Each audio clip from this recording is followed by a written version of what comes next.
Welcome viewers to the Dragster Shop.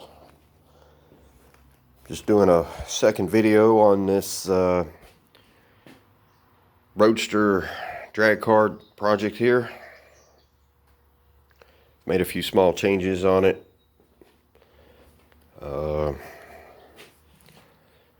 Well, big changes really, depending on how often you do it, I reckon. But anyway, one thing I did was I had another pair of Zoomy pipes to throw on there. So I put them on there. That's what it had on it. It had those block huggers on it. And they'll probably end up back on there, but for now, I'll just put these on here.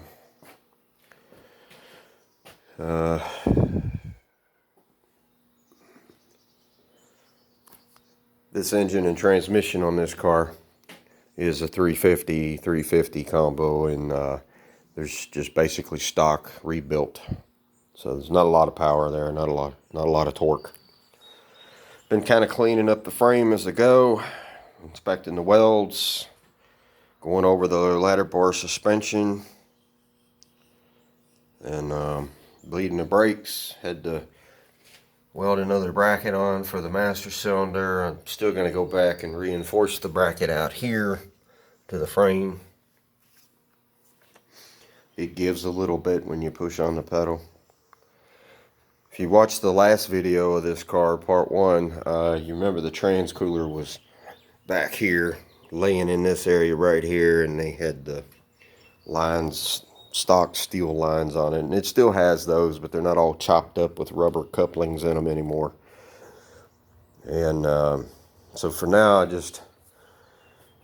we're going to use the cooler in the radiator. Brand new radiator in it. And yes, it does have an alternator on it. Well, for it. Yesterday I had to reset the distributor in the engine, and I was hooking up my timing light while the engine was warming up, and I looked down and I saw something bright, and I looked over and looked down, and the alternator was on fire. That's a pretty scary deal. I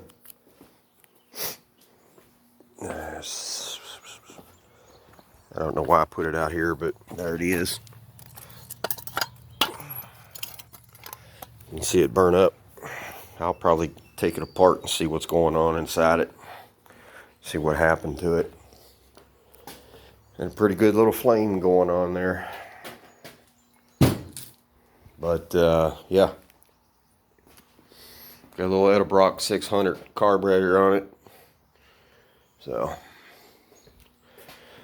rerouted the fuel line. They used to have the fuel line going along the frame here, and they actually had it physically going up and over the alternator. The fuel line was laying on the alternator. There was a bracket here on the top water pump bolt holding the bracket for the fuel pump regulator. I'm glad that wasn't there last evening yesterday when I had the car running and the alternator caught fire. So relocated that back here. Yeah. You might think it's a little close to the header, but it's not. It's not going to be too hot. I've ran them that close before, no problems. And I've been working on the brakes. The rear calipers are, well, all 4 of the calipers have been a beast to work on. Had to work on the Watts link. It was all jammed up,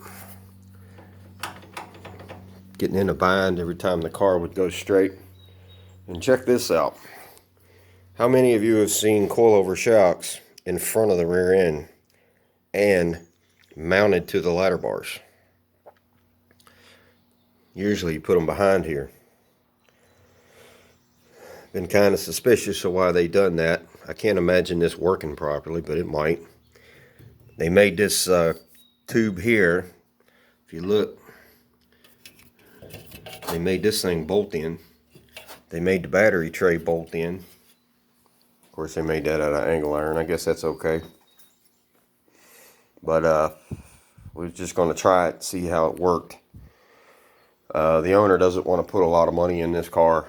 He doesn't want to put any money in this car. So it's going to be, you know, we start getting into changing suspension and stuff like that. He's, you know, moving the suspension around, you know, the rear coilovers and whatnot.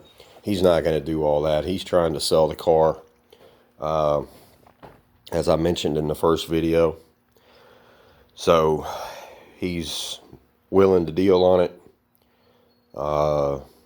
because he just doesn't want to get into all the suspension changes and all the safety stuff. You know, you need a shield for the transmission, flex plate shield, or an aftermarket transmission case, depending on how fast you're going to go.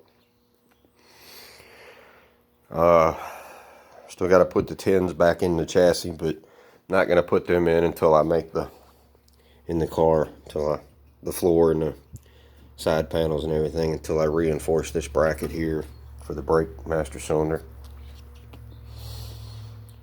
Somebody's going to have to move the fuel pump and filter, get it away from behind the seat. It needs to be located somewhere else. And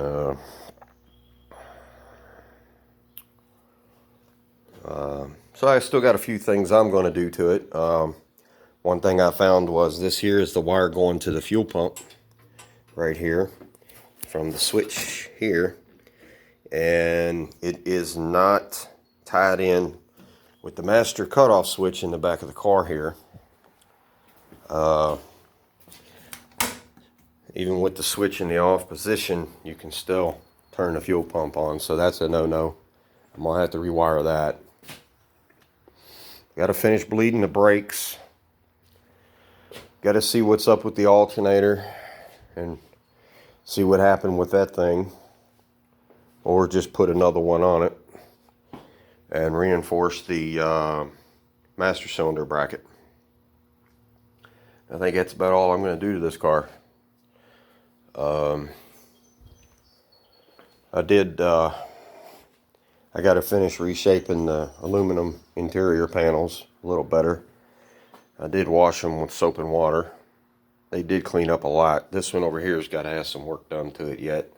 They need to be trimmed a little bit so they fit easier. So I'm going to do that. And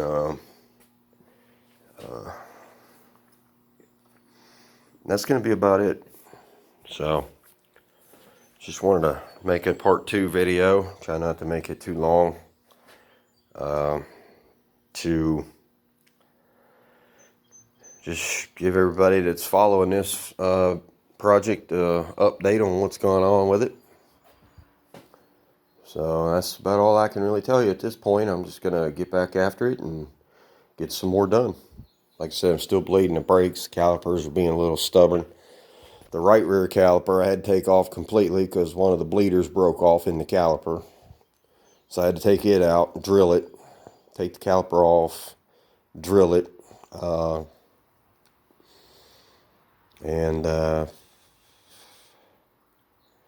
That was not fun. Looks like it's got Earhart brakes on all 4 corners, disc brakes. Like I said, I'm still bleeding the brakes. It has a Olds rear end in it, 538 gear spool. I pulled the right rear axle out because one, I had the caliper off and the rotor. And to get a look at the splines, they look good. They should, considering how big Oldsmobile axles are in diameter. They're 42 spline, so this is definitely an older setup here. So, but it didn't hurt. The splines aren't twisted. They aren't flat or anything. They're still in good shape. So if anybody's interested in this car, leave a comment below and we'll get you in touch. I'll get back in touch with you, and then we'll work on getting you in touch with the owner. It's a ladder bar chassis, or ladder bar rear suspension, coilover shocks, Watts link instead of a pan hard bar. I don't know what coil springs are on the rear. They are adjustable. Has coilover shocks in the front as well.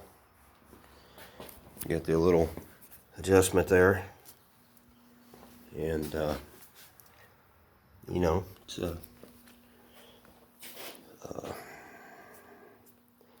yeah, so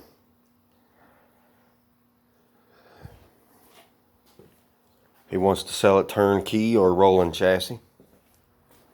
It's got the old aluminum wheels on it. I guess they're old center lines, or Krager's rather. Front and back match. Slicks are old. They're going to need to be replaced. Somebody's put radial tires on the front. Like I said in the last video, the intentions with the current owner and the owner before him, they were actually going to try and put this car on the street.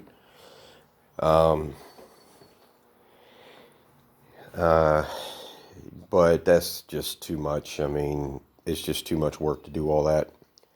And he had told me, and I mentioned this also in the last video, that he had a title for this car. But I asked him about it again, and he said no, he did not have a title to the car, so he does not.